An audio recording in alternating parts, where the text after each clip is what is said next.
All right, what's up, good people? Welcome to Critical Consumption.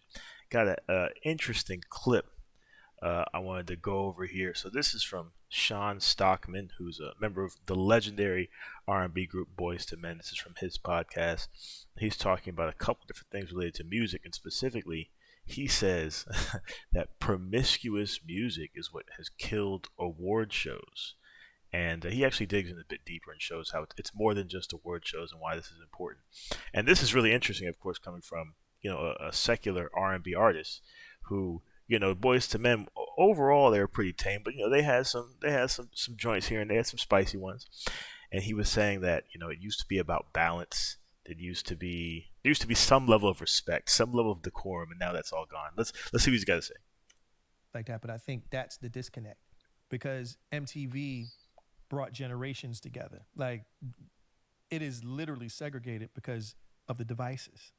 Like everybody has a TV in their house. So say we're watching MTV, right? And we're watching a Boyz II Men video or a Jodeci video or a Silk video or whatever.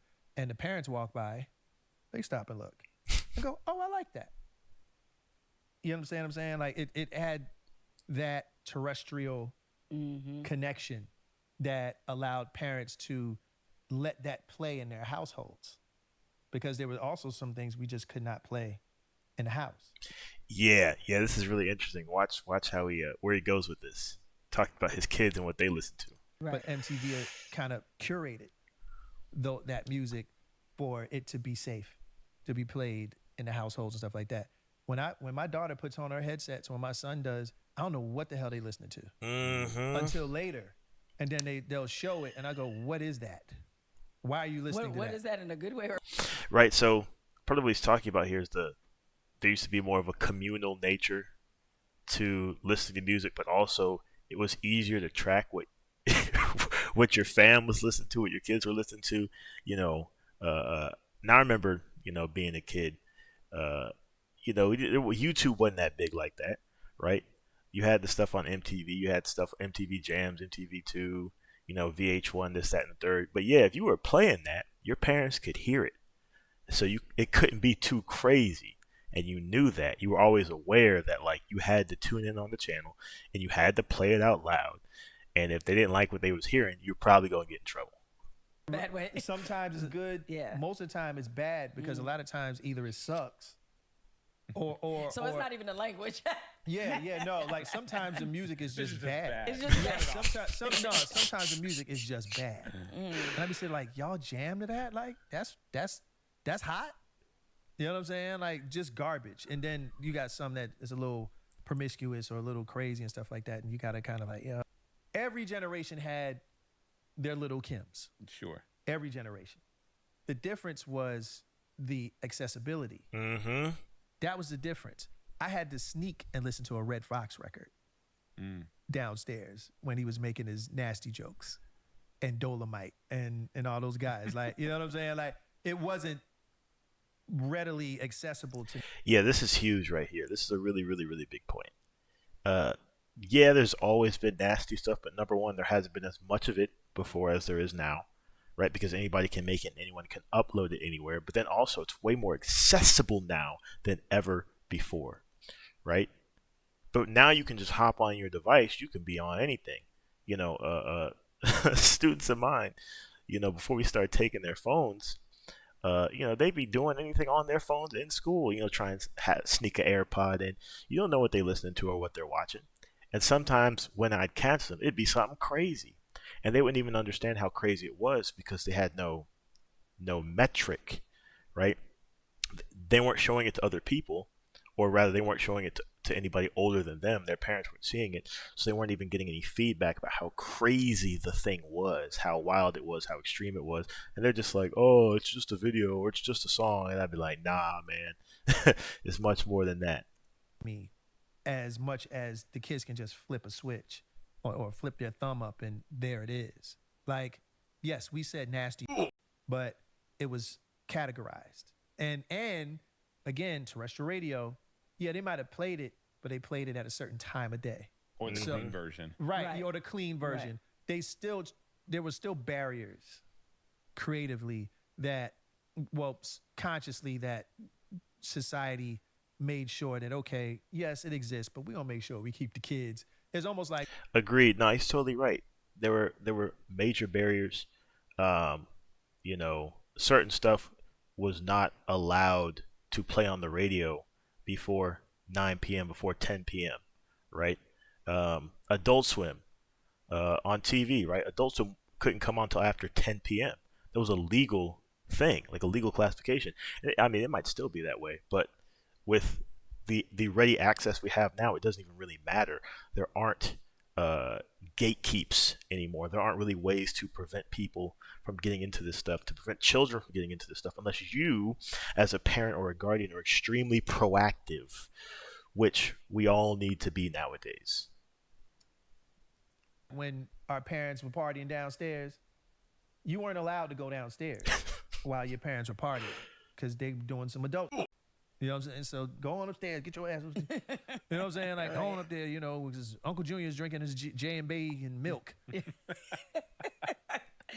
Do you also think too that there was more balance? Because I think that's Yeah, so this is it right here. More balance. And that's part of another it. thing It might too, feel Jamel. a little imbalanced. It's way disproportionate Mm-hmm. because we all had those throwaway records too, the one hit wonders, the nasty stuff, blah blah blah blah.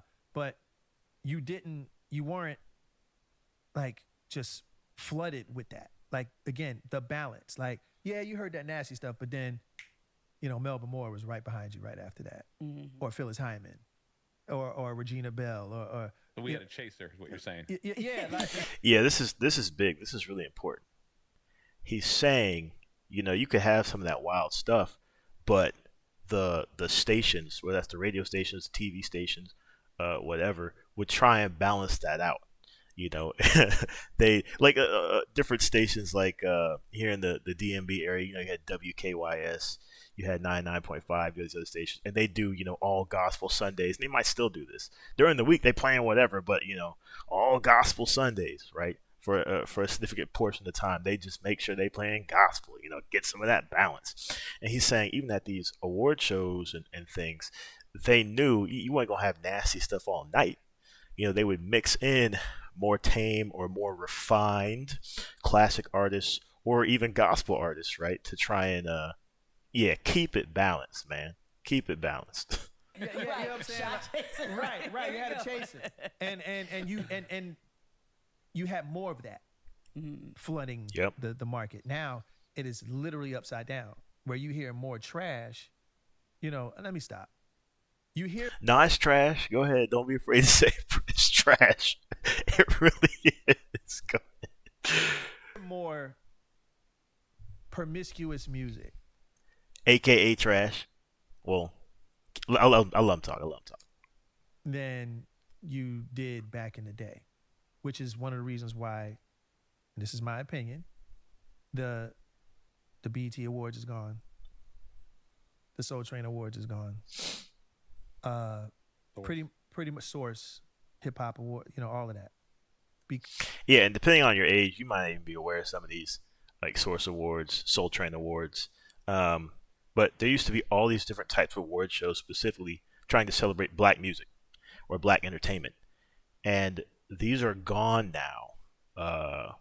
And what Shawn is saying here is it's not simply just the times progressing. It's not simply just people all being online, people being on YouTube all the time, right? It's not simply that. I mean, you see, of course, the Grammys, Oscars, and those are like way bigger and have way more money and everything. But they've also struggled to keep their viewers over the years, so they've had to modernize in different ways. But I mean, they're getting hit too, and I think the Grammys especially is getting hit the most in terms of decline in viewership. And I think he's really talking about why, right? He's saying with these other award shows that have disappeared, and specifically these black ones, it's not simply because, people don't like black TV. It's not that. He's going to talk about it more. Let's see what he says. And I may get a lot of shit for this, but oh well. I'm with Jamel, so it's cool. Just remember, y'all, I didn't say it. I'm just kidding. Is You're guilty by association. Yeah. today. but it's funny is I went on a rant like about a month ago on my IG, And I basically said it's too much ass on TV. It's too much.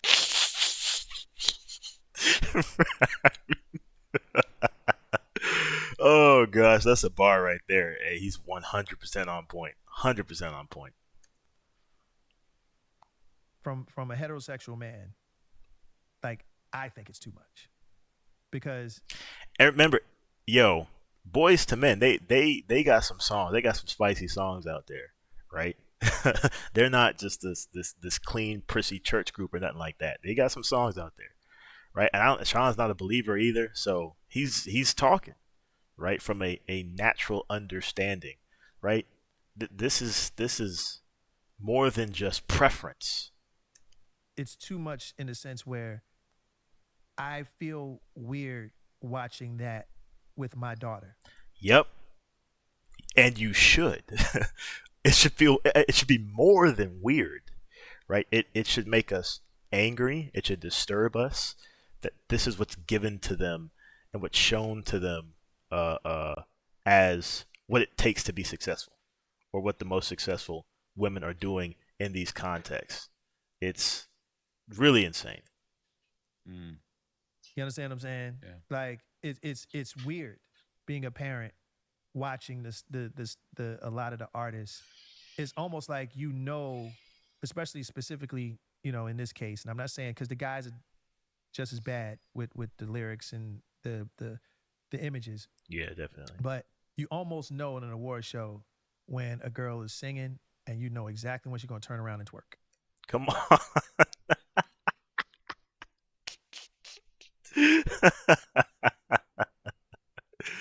Oh man, yo, he's on point.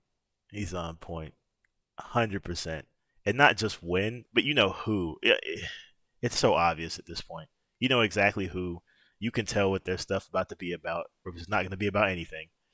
Oh my goodness, he's so right. And even worse is the people they now get to come on are the people who tend to only do that, or don't have much talent outside of uh, doing that. You could predict it. You can predict it. Hmm. Here it comes. She gonna hit a little thing and then we'll see her ass, and that's gonna be the rest of the performance. Yep. And that's the problem. It went away from the music. Yo, and again, he's not even really talking about the moral implications, right? Or this from a morality standpoint. And we, of course, I mean, as believers, there's a massive morality standpoint, but this is so important. I wanted y'all to see. I mean, he came to this on his own, right? He's or just being a rational dude and just recognizing this with industry experience, with knowledge, and this is what he's coming to. And it's more about really just It's too sexual now. it's Mhm. the imagery. Mm. And let's face it, guys, and speaking from a technical standpoint, It's the lyrics too, but yeah, imagery, yeah. you notice you've worked in the network, you have your own network yourself. Sponsorships is how they get paid. Mm-hmm. And I don't think Tide wants to advertise their new liquid detergent Uh huh. on a show that just showed 20 women shaking their ass. That's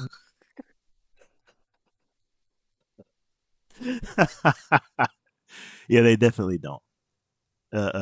Reasonable sponsors wouldn't, but we're in a day and age now where you have all these different sponsors who they'll bring in the Megan, the Stallion, the Ice Spice, the whoever, and they'll have them advertising the most nonsensical things, stuff for kids, man. I mean, don't even get me started on that Ice Spice being in the SpongeBob movie a little while ago.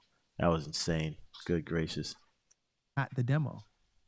So a lot of people tend to catch feelings about it. Oh, they taking away from black stuff, and no, I think it's deeper than that. I Mhm. think it's because uh, of what we're selling, Yeah. and advertisers can't get behind it. Like Yeah, and this is what I was saying. Simply it's not advertisers being like, we hate black media, right? And we're gonna refuse to do stuff with black people. It's like, nah, bro, what are we promoting? What are we promoting in the culture, man? Who are our biggest artists and what are they doing? Like if I sat on this chair and started cussing and cussing and cussing and saying, calling people names and all this other stuff, yeah, I might pick up a certain demographic, but that's just it, isn't it? Mm-hmm. Like I pick up this demographic. I can't go to this company and hey, can you advertise? They're gonna look at you and go, nah, I can't do that. My product does not. It doesn't like it doesn't relate to what you're selling. Exactly. Exactly. And again, this is showing a cultural issue that's more. It's not about money. It's really not. Um, it's the cultural decay. It's moral decay. It's a lot of different things. Um, and you don't have to be a super uptight saved believer to recognize this. Again, which is Shawn is proving this point. You don't have to be some Bible thumping uptight believer to recognize this. It's just it's gotten too nasty. It's too sexual. It's nonsense, and it doesn't appeal to rational people. It's honestly incredibly ironic and disturbing that the stuff this appeals to. I mean, this stuff appeals most to teenagers. They're the people who indulge with this stuff the most. Okay, teenagers and kids. Most of Ice Spice fans, most of even like Sexy Reds fans, or I ain't even gonna list a number of other ones, but like they're teenagers and kids, bruh. What does that say about us? What does that say about what we're allowing children to get into, right? Because you put a kid on the internet, they're going to find the crazy stuff, unless you or we, right, go out of our ways to protect them. Listen, you got a little brother, little sister, man, yo, dig in, man, find out what they're into, find out why they're into it, check on them, please. All right, don't just let them run rampant. All right, if you're a parent, please, please check in on your kids and see what they're into, or a guardian, check in, see what they're into, um, and talk through it with them, explore it with them, and give them some foundation for morality in art. It ain't all the same. It's not harmless. It's not just fun. Okay? It matters. And if you're spending hours of your day, which again most teenagers are, most young people, if you're spending hours of your day pouring this stuff into your mind, into your brain, well, bruh, that's gonna have an effect. It will, and we're seeing this in the culture at large constantly. All right, that's about all I got for now. I mean, I could rant on this for a long time, but I'll say that for another video, and I'll come back give y'all some statistics and some other things. And I want to talk about morality in art. I'm gonna do a number of videos talking about morality in art, but wait for those. All right, appreciate you. Like, subscribe if you enjoyed this. Comment down below. All right, see you soon. Peace. God bless.